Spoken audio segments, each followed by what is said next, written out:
Thomas the tank engine has worked his branch line for many years and knows it very well.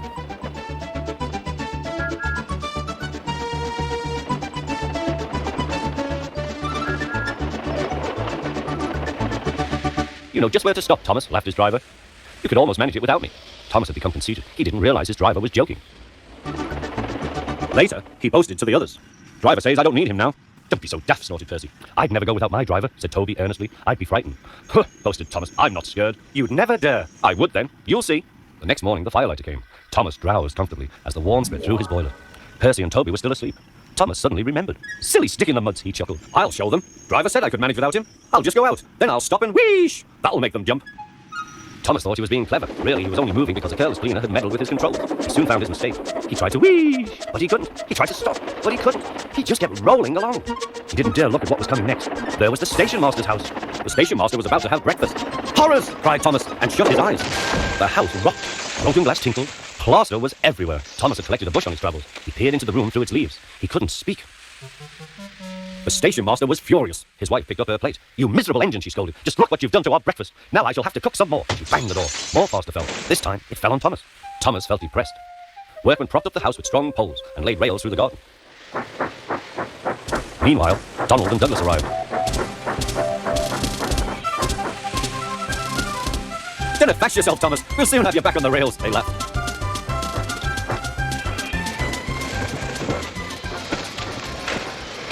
Donald and Douglas, puffing hard, managed to haul Thomas back to safety. Bits of fencing, the bush, and a broken window frame festooned his front, which was badly twisted. The twins laughed and left him. Thomas was in disgrace. There was worse to come. You are a very naughty engine. I know, sir. I'm sorry, sir. Thomas's voice was muffled behind his bush. You must go to the works and have your front mended. It will be a long job. Yes, sir. Meanwhile, a diesel rail car will do your work. The diesel, sir? Thomas spluttered. Yes, Thomas. Diesels always stay in their sheds till they are wanted. Diesels never gallivant off to breakfast in station masters' houses. Percy and Toby were worried. Thomas's recent accident had caused a great deal of trouble, and the Fat Controller was waiting for them with important news. Here, he said, is Daisy, the diesel railcar, who has come to help while Thomas is indisposed.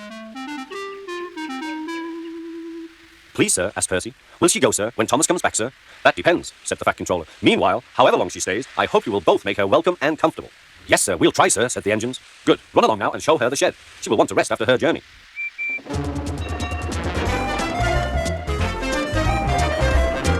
Daisy was hard to please. She shuddered at the engine shed. This is dreadfully smelly.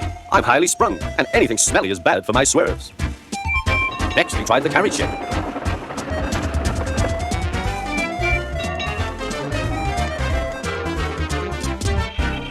This is better, said Daisy, but whatever is that rubbish?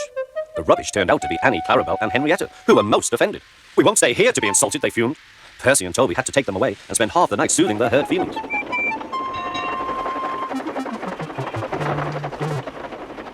The engines woke next morning feeling exhausted. Daisy, on the other hand, felt bright and cheerful. Ooh, ooh, she tooted as she came out of the yard and back to the station. Look at me, she purred to the passengers. I'm the latest diesel, highly sprung and right up to date. You won't want Thomas's bumpy old Annie and Clarabelle now. The passengers waited for Daisy to start, but she didn't.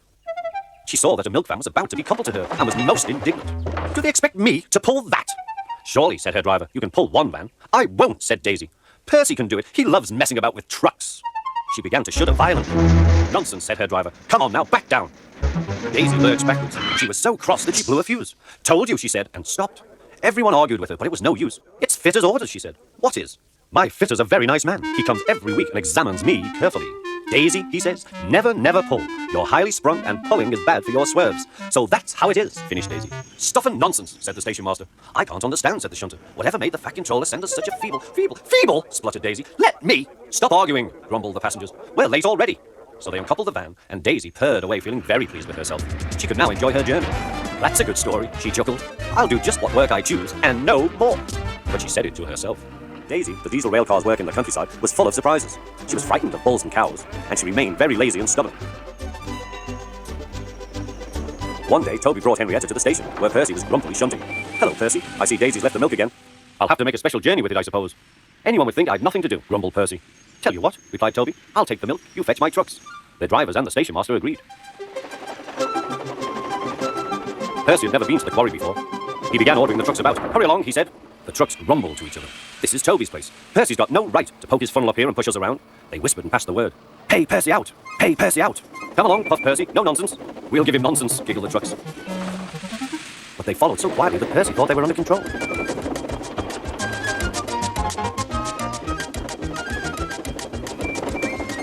Suddenly, they saw a notice ahead. All trains stop to pin down brakes. Beep, beep, beep. Brakes, guard, please. But before he could check them, the trucks surged forward. On, they cried. Help, help, whistled Percy. The man on duty at the crossing rushed to warn traffic with his red flag, but was too late to switch Percy to the runaway siding. Frantically trying to grip the rails, Percy slid into the yard. Beep, beep, look out!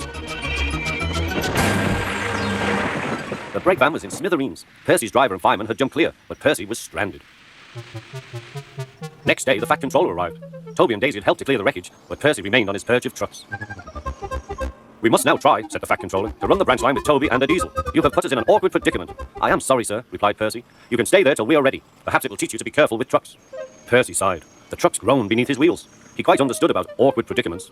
The Fat Controller spoke severely to Daisy, too. My engines work hard. I send lazy engines away. Daisy was ashamed.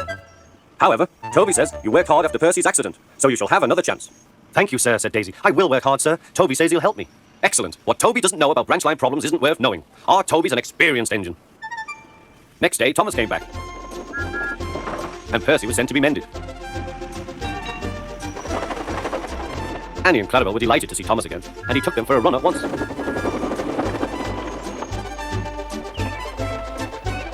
All are now friends, and Toby has taught Daisy a great deal. She shooed a cow off the line all by herself the other day. That shows you, doesn't it?